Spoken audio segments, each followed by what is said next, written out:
Msanii nguli wa muziki kutoka Afrika na Tanzania, Diamond Platnumz amejikuta kwenye wakati mgumu baada ya kupoteza zaidi ya followers 100,000 kupitia mtandao wake wa Instagram.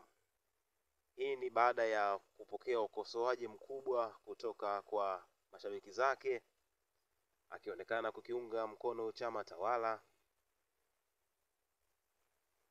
Diamond ameendelea kupoteza wafuasi hao, na imefikia hatua sasa wafuasi hao wameanzisha kampeni ya kumripoti Diamond kupitia kampuni ya Meta ambayo inamiliki Instagram, Facebook na WhatsApp.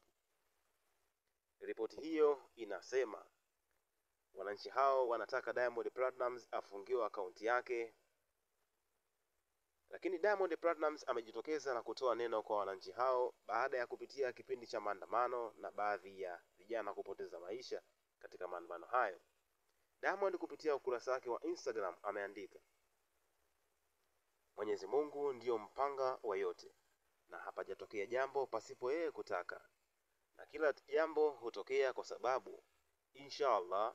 Na kwenye hili Mwenyezi Mungu atujalie sababu yenye baraka kubwa kwa taifa letu, atujalie amani zaidi ya tuliyokuwa nayo mwanzo, atujalie upendo zaidi, umoja zaidi, mshikamano na kupendana, maendeleo na zilaze roho za waliotangulia mahala pema peponi.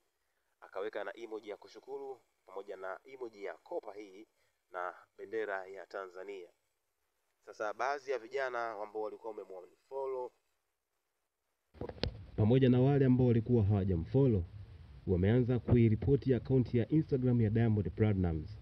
Hivyo ana mawili, kupoteza akaunti ama kufungiwa kabisa na Instagram. Yapi maoni yako mtazamaji wa Swahili Plug Media kuhusiana na hili?